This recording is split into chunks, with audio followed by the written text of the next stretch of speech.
Kami ingat terus kasih-Mu yang tidak pernah ada habisnya. Kasih manusia terbatas, kasih manusia ada habisnya. Kasih orang yang ada di sekitar kami saat dia kasih ketika dia mampu. Dan bisa saja dia tidak kasih apa-apa buat kami ketika dia sudah tidak berdaya. Hidup ini tidak bisa kami tentukan hari esoknya. Tapi Tuhan yang atur dan tentukan semuanya. Kami tidak bisa menaruh harap pada 1000 lebih tangan manusia untuk menolong kami. Tapi sepasang tangan Tuhan lebih daripada cukup. Sebab berkat kekayaan umur panjang ada di kedua tangan-Mu itu. Kehormatan dan kejayaan pun ada di dalamnya. Itulah tangan yang kami harapkan hari ini. Tangan itu jauh lebih kuat dari apa yang menjadi kekhawatiran kami. Tangan itu jauh lebih kuat dari apa yang menjadi penderitaan pergumulan kami. Ketika kami sakit, tangan yang sama akan turun tangan menyembuhkan, menolong. Ketika kami ada di persimpangan jalan, tangan yang sama mampu membuat jalan-jalan baru bagi kami. Saat kami sudah tidak lagi mampu dan kemudian hilang harapan sama sekali, tangan itulah yang mengerjakan pengharapan baru buat kami. Itu berarti kami tidak perlu takut dan gentar menghadapi hidup hari-hari ini. Dunia boleh bergejolak, dunia boleh kemudian mengalami goncangan sana sini. Ekonomi boleh tidak menentu, kebijakan-kebijakan kadang yang tidak pro dengan kami. Itu bukan persoalan buat kami. Yang kami tahu bahwa Tuhan yang berurusan dengan kami jauh lebih besar daripada urusan tangan manusia mengerjakannya. Terpujilah nama Tuhan kekal untuk selama-lamanya. Berbicaralah bagi kami dalam ibadah di Gereja Bethel Indonesia Double Seed Grand Tropic Hotel ini. Biar setiap kami jemaat Tuhan yang ada mengalami Tuhan yang hidup dari pesan kebenaran firman Allah. Pengembalaan ada di tempat ini yang digembalakan oleh hamba-Mu Pastor Kem Titi bersama dengan istri dan seluruh tim pastoral dan jemaat Tuhan ada di dalam penyertaan Tuhan yang selalu ada tersedia bagi mereka. Terpuji-pujilah nama Tuhan kekal selamanya. Pakai dan urapi hamba-Mu yang terbatas ini untuk memperkerakan apa yang menjadi kehendak dan mau-Mu bagi umat Tuhan yang ada. Dan di dalam berkat nama Tuhan Yesus kami berdoa, kami bersyukur. Haleluya, haleluya, amin. Silakan duduk kembali. Shalom. Salam sejahtera bagi kita yang diberkati Tuhan. Saya dahului pesan kebenaran firman Allah dengan sedikit bercerita. Sebuah pengalaman yang 48 tahun baru saya alami satu kali. Pada tanggal 8 September bulan yang lalu. Kemudian karena tanggal 6-nya saya sudah alami panas dan sudah nggak enak badan. Tanggal 7-nya, hari Minggu saya masih harus khotbah pagi. Lalu kemudian karena itu bertalian dengan perjamuan Tuhan.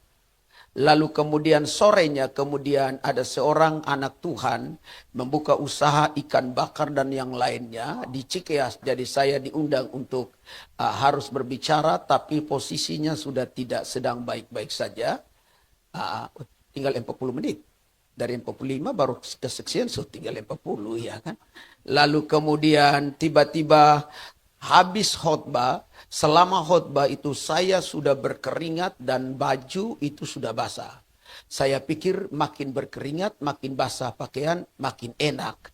Lalu kemudian ditambah lagi makan ikan bakar dan ikan kuah asam. Habis makan, tambah keringat sambil makan. Dapat di mana orang makan sambil keringat? Itu kan jarang. Orang kerja keringat. Orang makan keringat itu berarti hebat. Ya kan? Habis keringat besar, saya pikir makin tambah sehat. Ya kan? Tiba-tiba pulang sampai di rumah ngedrop. Seninnya saya harus mengikuti rapat koordinasi BPD DKI Jakarta karena saya kabit pendidikan yang harus presentasi tentang program kerja yang sudah dilaksanakan selama tahun berjalan di hadapan para pimpinan yang akan dibawa ke rapat kerja daerah yang selanjutnya akan disampaikan nanti pada sidang majelis daerah pada tahun berjalan tahun yang akan datang ini. Nah, Lalu kemudian Selasanya berencana untuk pergi ke kota Wonosobo. Senin paginya saya sudah menggigil dengan keadaan yang tidak bisa dipaksakan. Tapi saya masih ngotot sama istri, kita ke puskesmas. Kalau puskesmas kan tinggal ambil obat, minum, pulang. Lalu kemudian kondisi memang sudah sangat tidak memungkinkan. Dibawalah istri ke puskesmas. Nah, puskesmas itu tidak terlalu jauh dengan rumah sakit Polri. Dalam kondisi yang tidak berdaya itu, saya sengaja ditempatkan istri dan adik saya yang nyetir. Karena saya sudah bisa nyetir. Pagi-pagi juga saya sudah biasanya antar anak dengan motor. Itu tangan saya udah tidak bisa mengegas motor, apalagi mengerem motor. Udah kaku. Lalu kemudian diantarlah, saya ditaruh di belakang. Saya sudah mulai curiga nih. Biasakan saya harus duduk di depan. Kenapa? Istri yang di depan, saya yang di belakang. Iya kan? Jadi ternyata sudah ada kompromi-kompromi tertentu. Singkatnya dibawalah ke puskesmas dalam rencananya. Karena di tengah jalan saya masih sempat sedikit berkoordinasi dengan salah satu wakil ketua yang membidangi bidang pendidikan. Karena beberapa program kerja yang sudah dilakukan tanggalnya lupa. Jadi saya harus bongkar-bongkar handphone, lihat tanggal pelaksanaannya. Berapa item itu. Singkat selesai, saya kaget. Langsung habis PGC, sebentar langsung Polri belok. Saya bilang apa-apaan, ini bukan puskesmas ini. Ini saya sudah curiga rumah sakit Polri. Tapi karena kondisi tidak memungkinkan, saya biarkan saja. Pas nyampe turun, saya sudah sempoyongan hampir jatuh. Kursi roda, langsung masuk ke dalam check up semua. Singkatnya 5 hari di rumah sakit Polri. Diambil darah 7 kali, 8 kali. Terdeteksi, dikasih USG 3 posisi. USG model kayak ibu hamil itu namanya apa itu? Yang ditaruh gel, lalu ini. Lalu kemudian rongsen. Dikasih masuk ke dalam ruang tertentu, maaf. Dikasih keluar bajunya semua, lalu dipoto. Aduh, ini 48 tahun baru saya alami barang satu ini. Disuntik jarum pun 48 tahun. Apalagi diinfus. Astaga, ini belum pernah terjadi dalam hidupku. Sakitnya bukan main. Bapak Ibu tahu, panas menggigil, demam tinggi. Itu 42. Dan saat-saat demikian, saya sempat 3 hari berturut-turut. Saya diperlihatkan sesuatu yang aneh menurut saya. Ada orang di sebelah kanan, ada orang sebelah kiri, laki perempuan. Udah ngajak selfie. Ngajak foto. Itu saya lagi menggigil, bukan tertidur. Saya pikir ini sudah sorga. Barangkali sudah waktunya Tuhan panggil saya. Tapi sorga, selfie-an lumayan kan. Ada sekitar kiri kanan pakaiannya bagus. Tapi tiba-tiba seperti atap rumah sakit jebol. Saya melihat awan yang gelap. Lalu kemudian sejumlah binatang yang saya tidak pernah lihat di bumi sebelumnya. Dan itu seperti diterjemahkan dalam kitab Wahyu. Saya bilang neraka ini. Nah Tuhan, saya kalau mati ini persoalan masuk mana? Dua-dua dikasih tahu nih. Sorga kah? Neraka? Atau jangan-jangan di atas di bawah tergantung di tengah ini. Kan repot bawaannya. Jadi saya tidak mau mati Tuhan. Lalu kemudian karena lagi panas tinggi dalam keadaan demikian.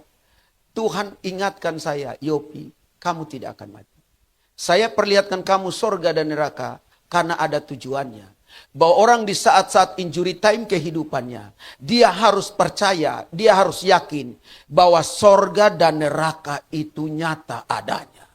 Sehingga dia harus jaga hidup dari sekarang. Karena kalau dia mati, dia harus menentukan kemana dia harus pergi. Makanya kemudian saya masih ada.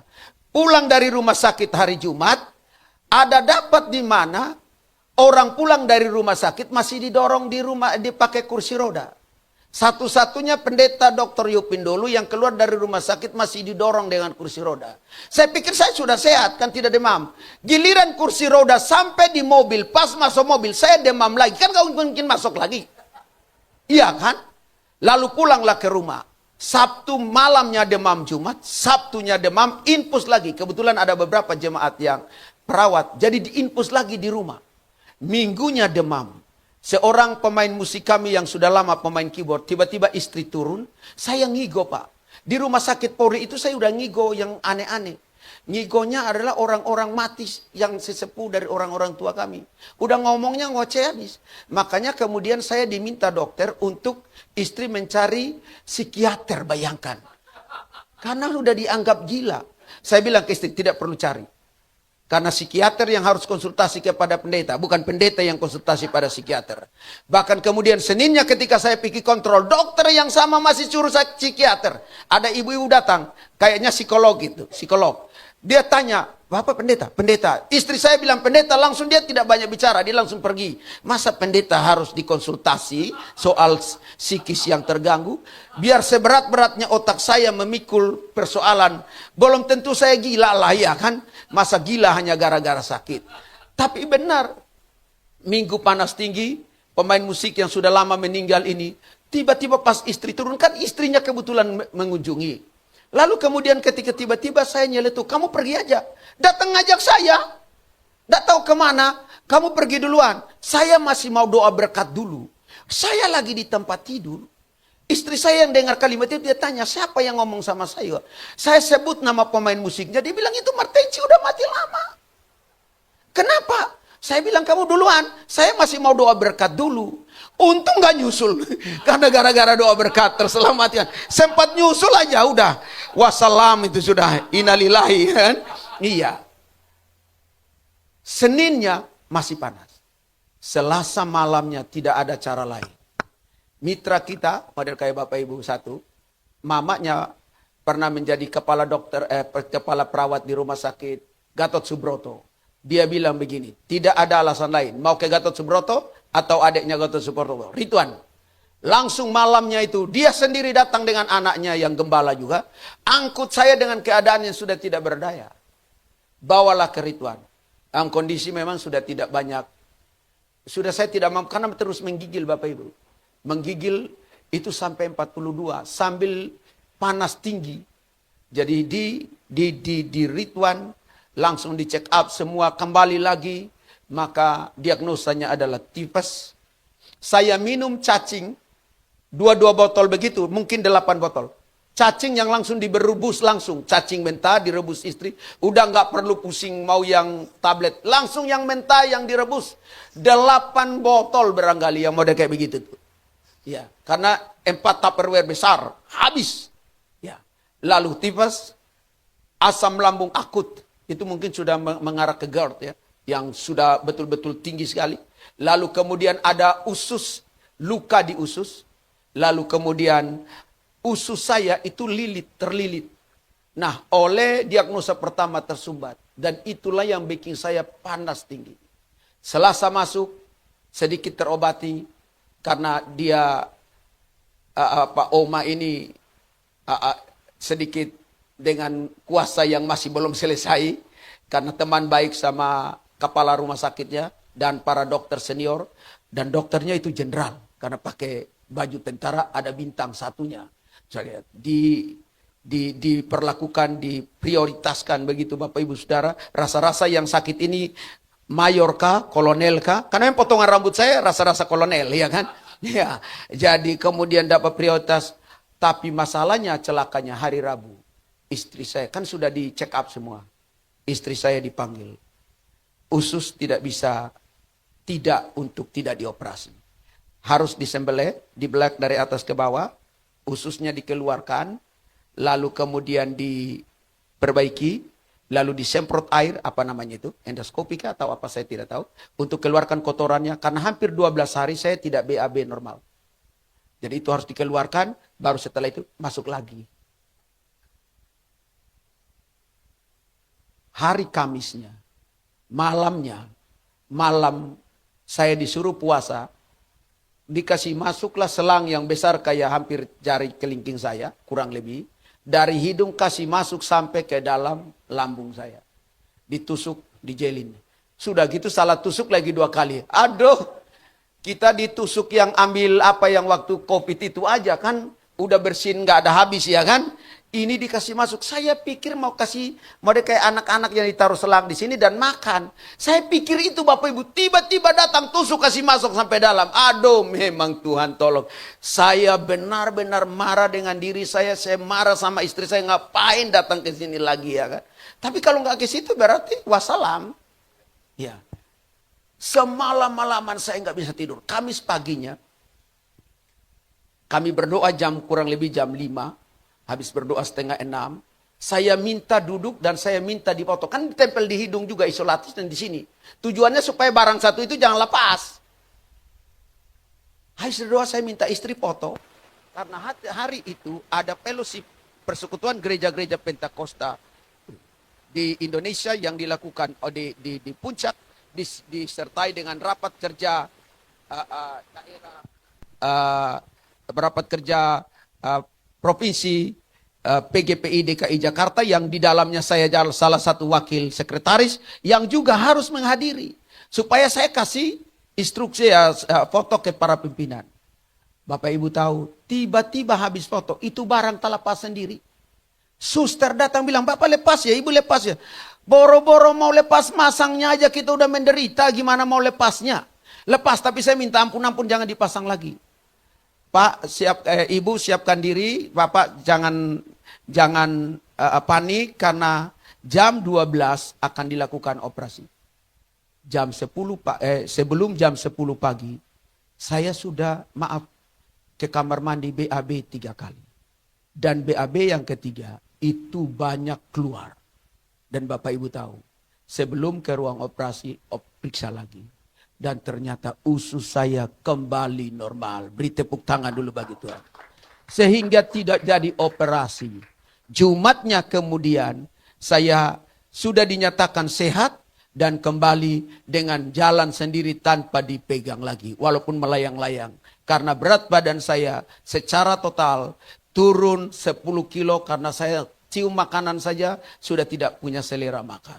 Jadi sekarang kalau saya jalan masih melayang-melayang. Khotbah tidak boleh jauh-jauh dari mimbar. Supaya kalau ada apa-apa saya masih bisa pegang. Haleluya. Daripada jatuh. Bapak Ibu mau jaga di rumah sakit. Itulah hebatnya seorang istri.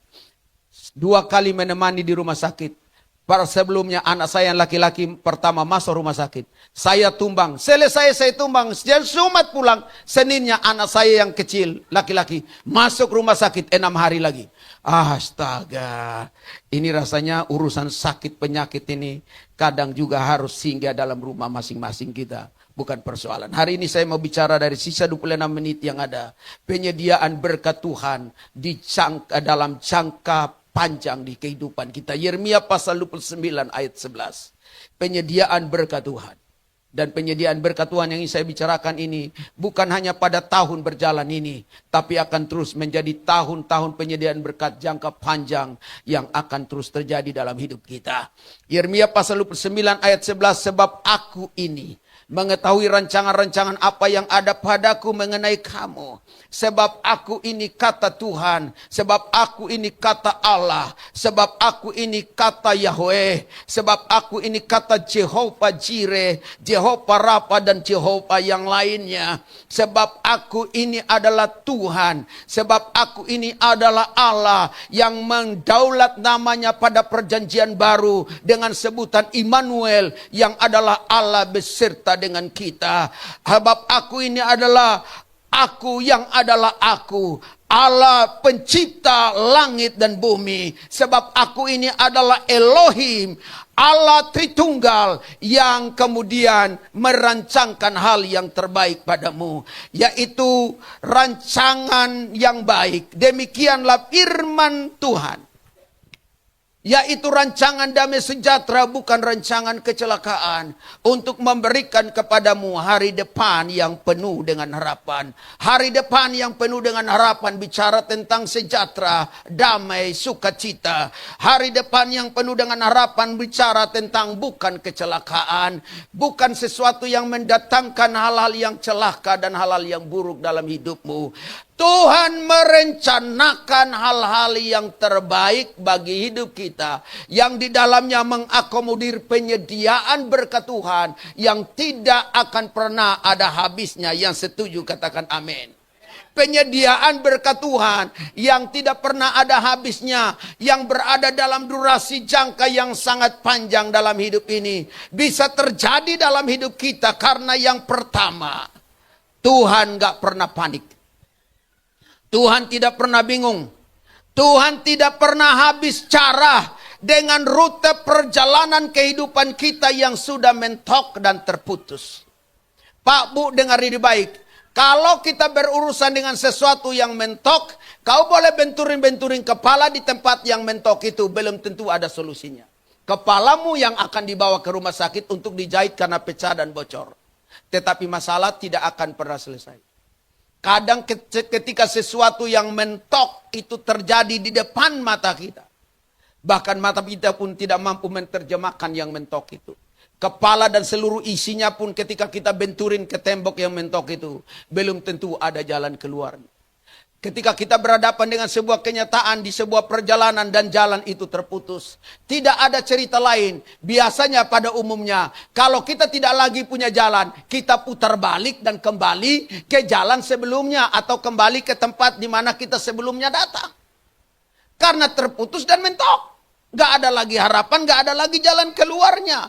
Tetapi itu manusiawi. Karena ketika kita panik, kita pasti mundur. Ketika kita bingung, kita akan kembali. Ketika kita habis cara, kita nggak buat apa-apa. Paling berdiri di situ, menunggu sampai jalan baru. Tapi persoalannya sampai kapan? Dan kalau kita tidak temu, paling urusannya kita putar balik. Tapi Tuhan, saat kita mentok, saat semua jalan terputus, Dia bikin jalan baru buat kita. Yang setuju katakan amin. Apa yang dialami oleh Musa dan bangsa Israel di tepi Laut Tiberau, di tepi Laut Kulsum, yang adalah sebuah laut yang harus diseberangi oleh mereka untuk masuk dalam perjalanan selanjutnya, itu menjadi persoalan. Di mana persoalannya, bangsa Israel sedang dikejar oleh bangsa Mesir dengan pasukan lengkap dari belakang. Sementara mereka harus berdiri di tepi Laut Kulsum karena jalannya putus. Jalannya nggak ada lagi. Kenapa jalan nggak ada? Yang ada cuma laut. Daratan nggak ada, yang ada cuma laut. Mereka mau kembali ke belakang, mereka akan diperhadapkan dengan bangsa Mesir yang siap untuk membawa mereka kembali. Kiri dan kanan tidak memberi solusi. Mereka harus maju. Pak, Bu, waktu mereka tidak lagi punya harapan apa-apa. Allah berdaulat penuh melalui pemimpin mereka Musa. Firman Tuhan, hari ini Tuhan yang akan berperang ganti kamu. Kamu diam saja. Dalam menghadapi jalan yang terputus, dalam menghadapi keadaan yang mentok, kita nggak usah banyak kerasa krusuk, nggak usah banyak ngomong, nggak usah banyak cengeng, nggak usah banyak bicara. Diam dan mengharapkan Tuhan yang memberi jalan keluar. Alkitab berkata saat mereka sedang berdiam diri mengharapkan Tuhan untuk bekerja dan memberi jalan keluar, Musa Tuhan bicara, apa yang ada di tanganmu? Jawab Musa, tongkat. Kalau begitu taruhlah itu, tunjukkanlah, pukullah pada laut itu, maka kemudian laut itu menjadi jalan keluar bagimu. Bayangkan dari dalam laut ada solusi untuk mereka bisa menyeberang. Yang tidak pernah disangka dan diskeneroikan pada waktu mereka keluar dari Mesir. Bagaimana nanti kita menghadapi Laut Kulsum tidak pernah dibicarakan, tidak pernah didiskusikan, tidak pernah dirapatkan sebelumnya oleh mereka. Tapi di injury time, tanpa ada rapat, tanpa ada diskusi, Tuhan sendiri turun tangan untuk memberi mereka jalan keluar. Pak, Bu, dengar ini baik. Segala yang dalam tangan Tuhan, urusan akan pasti beres. Tidak ada jalan pun Tuhan bikin jalan. Terputus sekalipun, Tuhan akan jadikan itu menjadi jalan penghubung. Dan kita akan sampai. Semua yang ada bersama dengan Tuhan, selalu ada jalan penghubung. Untuk kita sampai pada tujuan. Tapi kalau kita di luar Tuhan, walaupun jalan penghubung disediakan, engkau akan terkubur seperti orang Mesir yang kelihatannya dapat jalan, tapi akhirnya mereka tidak punya jalan kembali ke belakang karena terkubur. Dengar ini baik. Jangan ambil risiko dengan hidupmu. Ketika engkau mentok dan mengharapkan jalan keluar dari manapun. Harapkan jalan keluar Tuhan. Sebab kalau Tuhan kasih jalan keluar, terhubung sampai tujuan. Kalau jalan keluarnya kita lihat dengan mata kita, nyampe tengah, mentok lagi, maka semuanya akan binasa. Maka Roma pasal 8 ayat 28, Allah turut bekerja untuk mendatangkan kebaikan bagi semua orang, mereka yang mengasihi Tuhan dan yang terpanggil sesuai rencana Allah. Ini bukan hanya tentang Allah yang turut bekerja, tapi bagi kita yang mengasihinya. Yang setuju katakan amin. Apa bukti kita mengasihi Tuhan? Datang ibadah ini mengasihi Tuhan. Apa bukti kita terpanggil sesuai dengan rencana Allah? Datang ibadah seperti ini. Sisakan waktumu, tiadakan pekerjaanmu, sisakan sedikit kesibukanmu di rumah, abaikan itu sementara waktu, barangkali 2 jam bersama dengan Tuhan. Itu bukti kita sedang mengasihi Tuhan dan sedang hidup dalam kehidupan yang terpanggil sesuai dengan rencana Allah. Dan kepada Bapak Ibu, saya percaya akan ada jalan yang terhubung bagimu, akan ada jalan yang tersambung bagimu. Barangkali itu seperti laut Kulsum yang terputus bagimu, yang sudah mentok. Tuhan sendiri yang bikin jalan terhubung itu. Ya setuju, katakan amin. Kita tidak tunggu orang harus bikin tol dulu, jalan layang dulu, seperti yang tergantung di Cina. Jalan tol tergantung terpanjang di dunia dan tertinggi, yang ada hampir menembus awan-awan. Gak perlu nunggu itu dulu. Kalau nunggu itu mau berapa lama? Iya kan? Sudah keburu ditangkap dulu, iya kan? Karena skenarionya begitu cepat. Tapi Tuhan yang bikin jalan keluar buat kita. Ya setuju katakan amin. Haleluya. Saya tidak khotbah lama-lama. Selain itu barang mengejar saya. Pulang dari sini saya mau persiapan. Karena istri dan anak saya sudah berangkat ke Kupang yang paling kecil.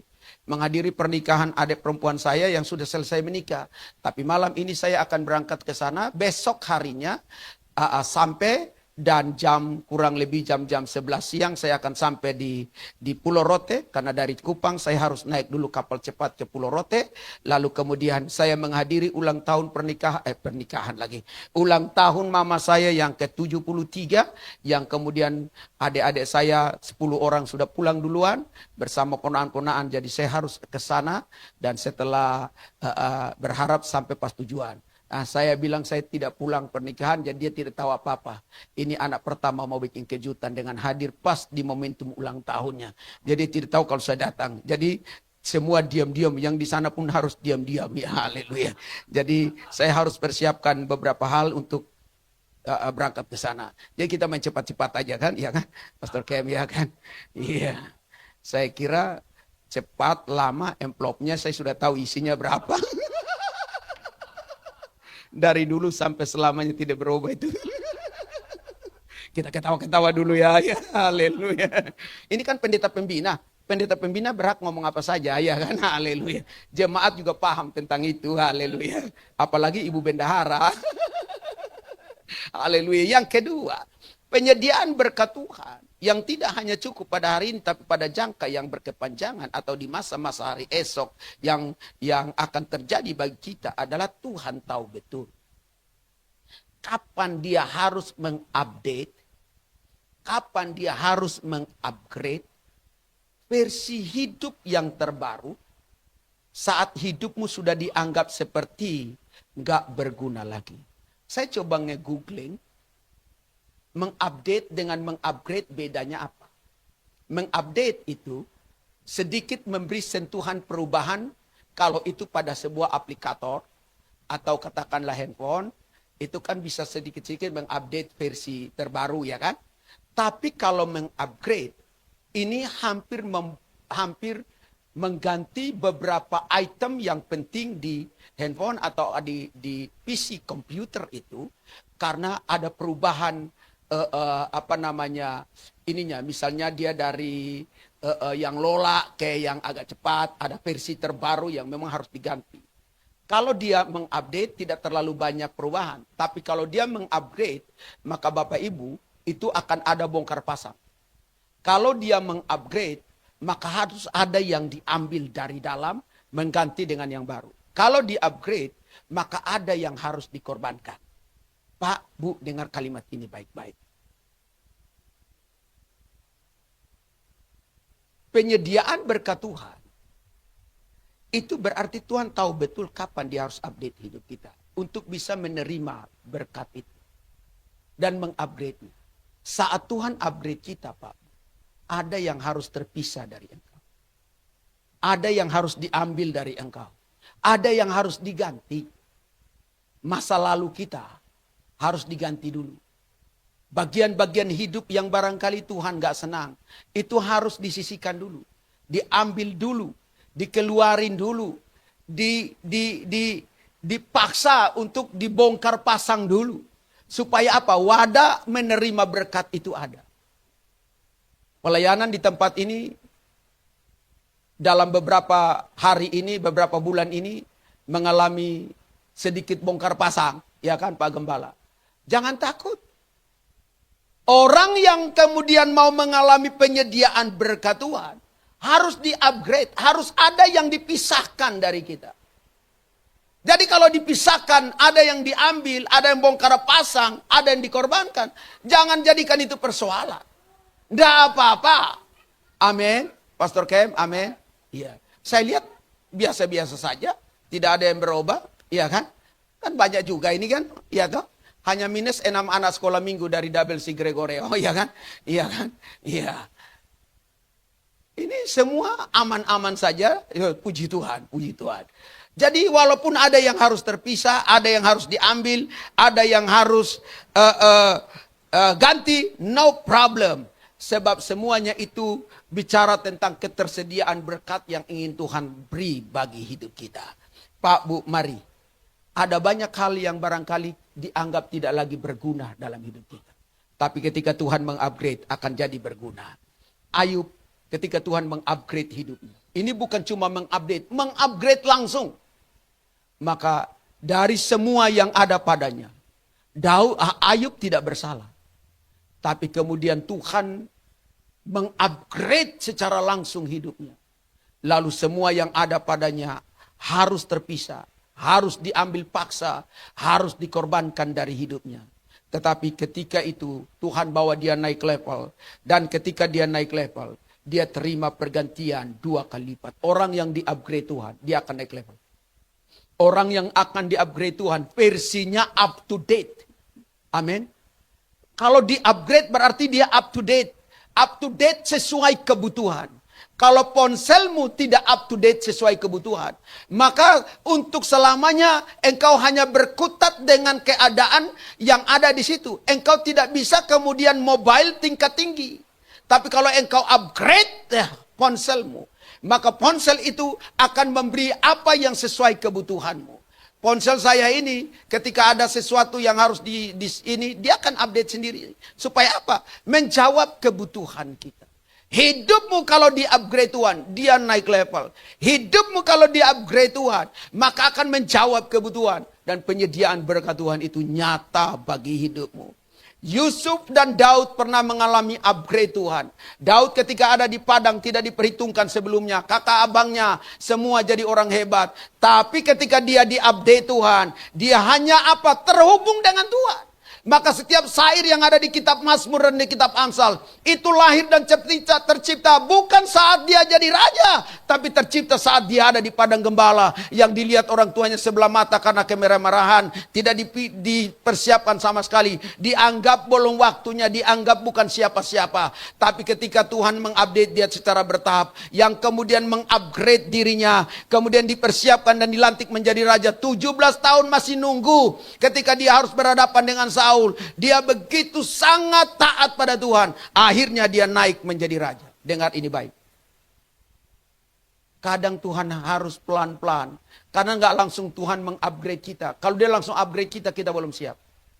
Tapi dia update kita pelan-pelan. Sesuai dengan kebutuhan. Lalu akhirnya dia upgrade kita total. Untuk siap menampung berkat besar.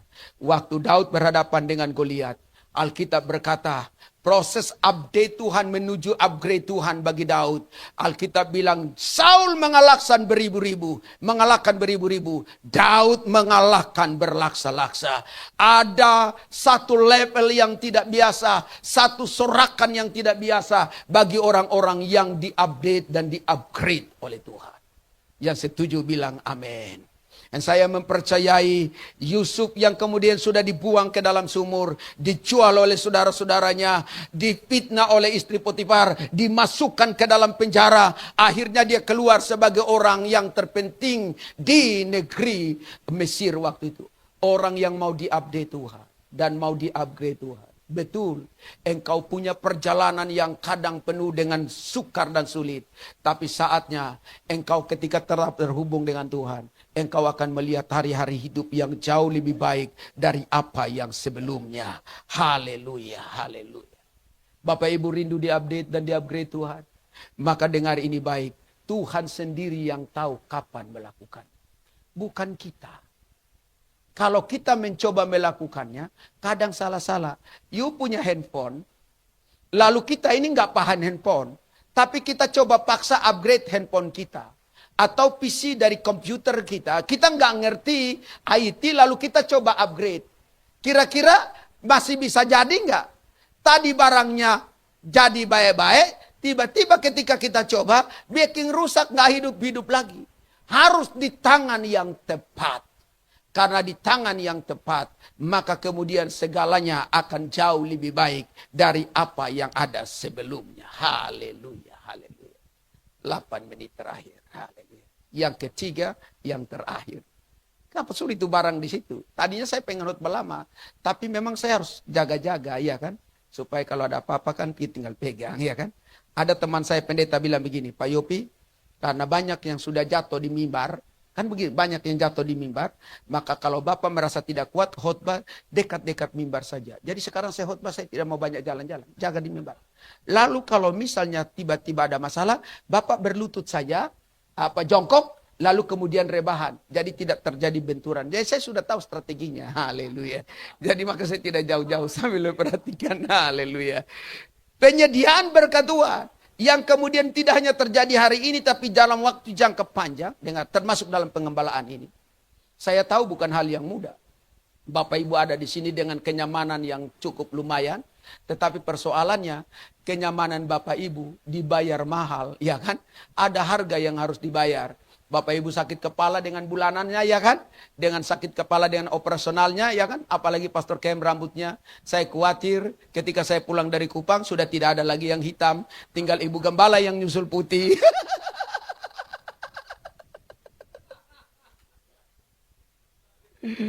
Aduh, haleluya. Beberapa teman ketika lihat saya bau sembuh, mereka bilang begini.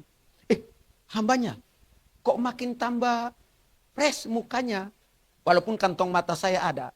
Ya, kantong mata ini mulai ada ketika bayi sembuh. Saya pikir-pikir apa yang bikin mata kantong ada di sini? Kalau burung mau sarang kah? Ya. Kok agak sedikit fresh? 10 kilo turun, Pak. Saya pernah coba bawa motor lewat jalan layang Kasablanka. Yang biasanya itu kan coba lewat. Sepanjang jalan saya turun kaki. Hampir kayak ditiup angin pergi. Pulang karena saya ke Tanah Abang. Pulangnya saya langsung lewat bawah memang. Saya khawatir kalau yang kedua, ujian datang kayak layang-layang. Jadi saya betul-betul, itu beberapa hari yang lewat itu. Ya, jadi ini sudah enakan sedikit ya. Perutnya agak turun ya. Haleluya.